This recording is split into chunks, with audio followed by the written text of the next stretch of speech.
Welcome, welcome. Dr. Stephen Hobbs here from the WELLth movement. This is Thursday Perspective video.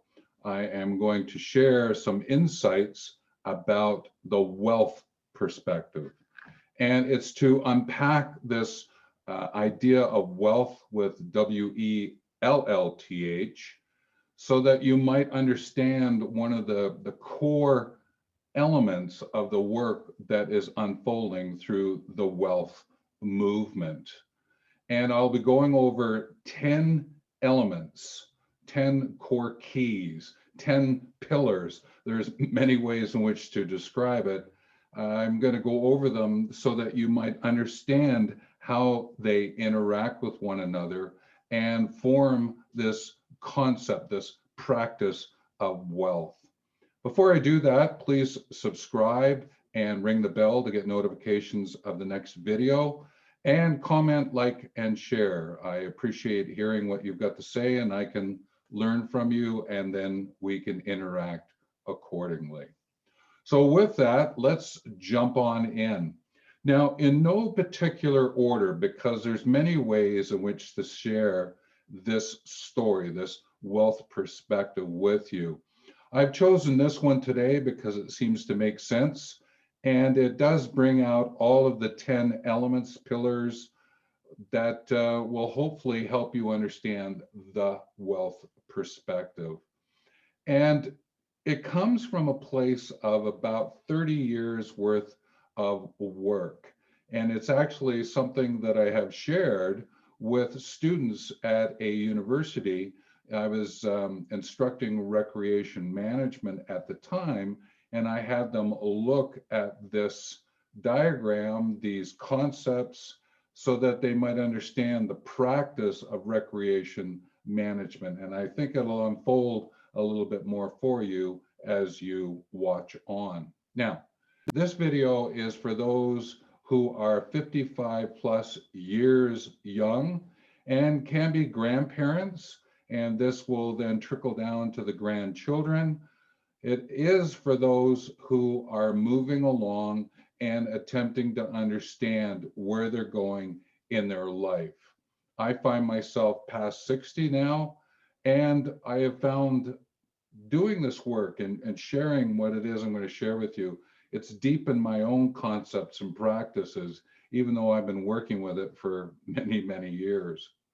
So let's take a look at the first element. And what I'm going to start with is each of us has a self-concept, self-aware, self-esteem. There's a sense of my belonging, being, and becoming, as you would have yours as well.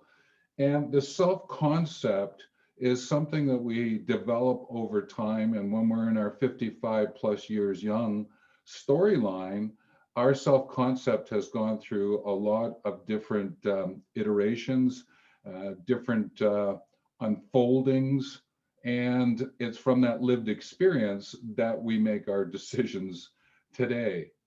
And another time we'll actually unpack the self-concept, and I'll look at it from a consideration of ignorance, complacency, and doubt.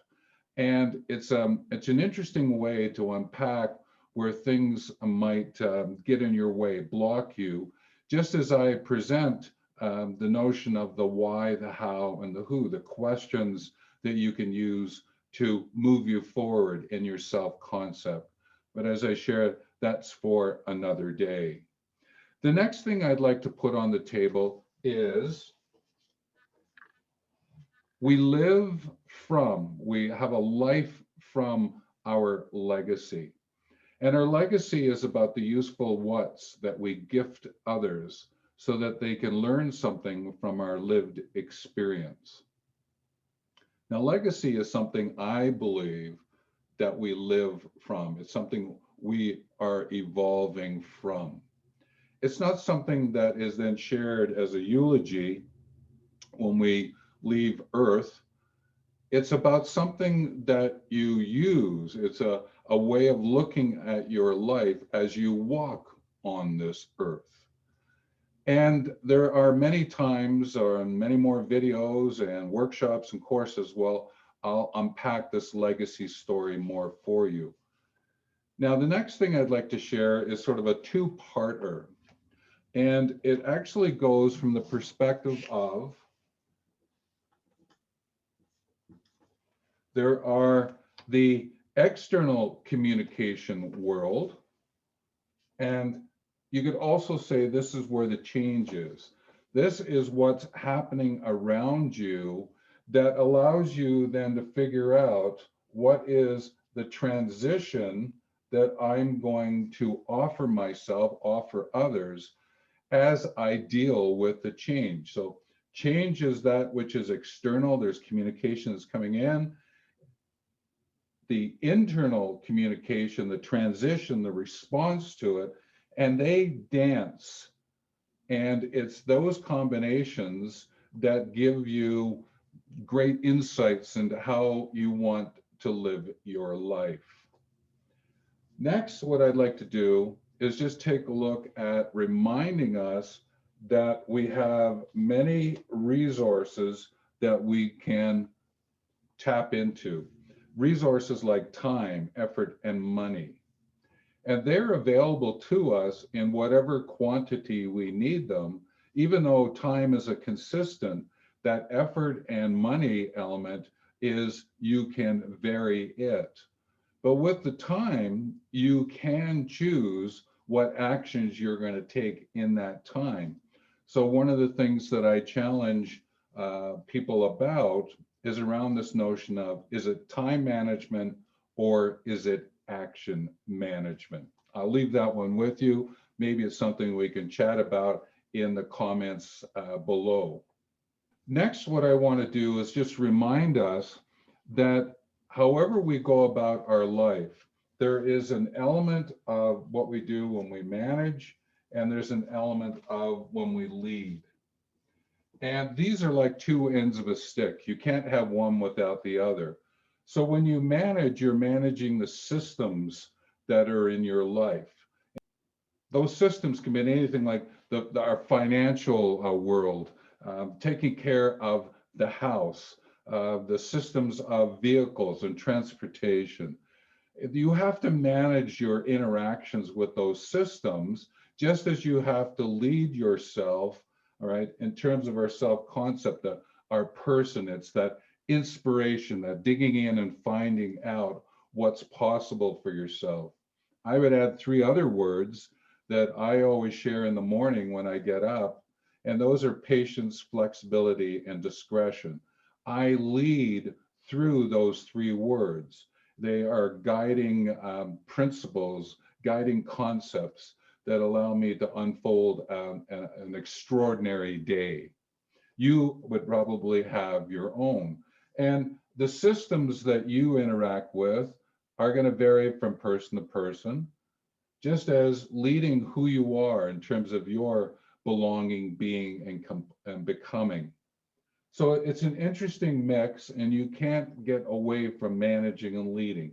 It will always be there for you to some degree. Now, the next thing that I'd like to do is I'd like to take a look at what's called the four-leaf clover.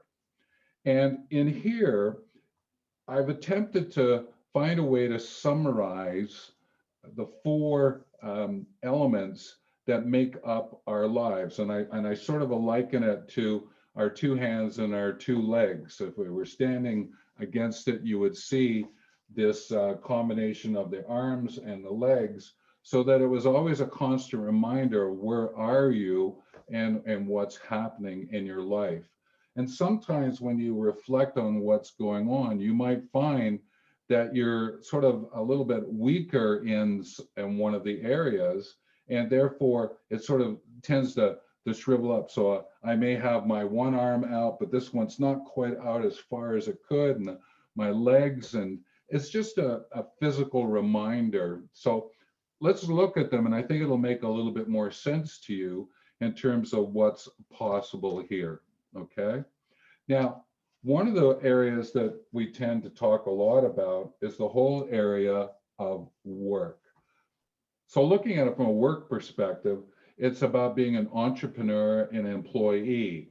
And again, we can make distinctions of all different other kinds of names that go with the sense of work. But work is really about discovering and shaping a place where the self meets the world. And that's from David White, who's a poet. And I've always enjoyed that definition of work, discovering and shaping a place where the self meets the world. And therefore, there's a number of hours that are given over to work. And as we get to be 55 plus years young, we might find that this notion of work, as we might have described it, is going to be shifting. And what might happen then is that you might pick up the area of doing a bit more volunteerism and the idea of philanthropy. I still continue to volunteer, as I'm sure you are, even if it's volunteering to do some babysitting, to take a look at some childcare. It might be at a local service club, which is one of the areas that I do my volunteering with.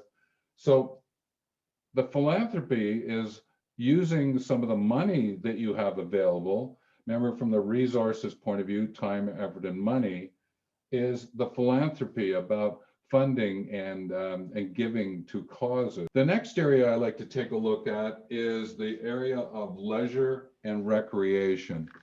Now, this is an interesting area for me, and it's an area that I actually did a lot of my work out of, is I started in the field of leisure and recreation. And this is about the time you give to play. So it could be sports, it could be chess, it could be a hobby of some kind, is that you're participating in some leisure recreation activities. The next component of it is the area of wellness and health. And this is where I'm sharing about sleep and nutrition. This is about how do we take care of ourselves so we lessen illness and injury. It's being prepared and have a prevention mindset about living our extraordinary lives. And therefore, wellness and health balances off. Now, what becomes interesting here is that for many of us, this work wellness, the bottom pieces of the clover, are obligated time. The volunteerism leisure is more about non-obligated time. So if you were to do a week's worth of looking at what's unfolding in your life and you took it in half-hour increments, you would probably find that a lot of what it is that you get up to is in this area and a lot more than this area here. That's what I mean about obligated, non-obligated time. The next thing that I would share, and this is the 10th element of what it is that's unfolding here, is around the influence of others. Now, when we go through our life from a wealth perspective, in terms of wealth, in this case, is about well-being. And by others, I mean is that the work would be work colleagues. The wellness health would be family and friends. The volunteerism would be more the indirect social groups that we spend some time with. And leisure and recreation are the direct social groups. And I'm making that distinction about others because they support us, they nourish us in different ways for our own self-concept and what it is that we offer the world and our story of a legacy. I'm hoping that this will unfold a story, a direction for you as well. It's something that has guided me for years, and I've pictured this in lots of different ways. But today, this is the one that I wanted to offer to you. So I would encourage you to subscribe and ring the bell, because there'll be more videos coming out as I unpack different elements of this and dive into each one of them a little bit more, but also comment, like, and share. Maybe there's a point that you would like to make, or I was unclear about something. And please comment, like, share, so I get a sense of what's unfolding for you, which then allows me to improve, focus, and strengthen my work with you. So that's it from a wealth perspective. So for the grandparents, 55 plus years young, and remember, this could trickle down into the grandchildren. You can use these insights to be able to guide your interactions with the grandchildren. So the idea of the family and friends, the family component, and how might you help the young grandchildren, or even as the grandchildren get a little bit older, how might you use this to guide them, to mentor, celebrate, weave interactions with the grandchildren. So again, this is the 10 elements of the wealth perspective about well-being to the nth degree, and a perspective. I would like to offer, as I move out of this video, this is a perspective. It's not the perspective.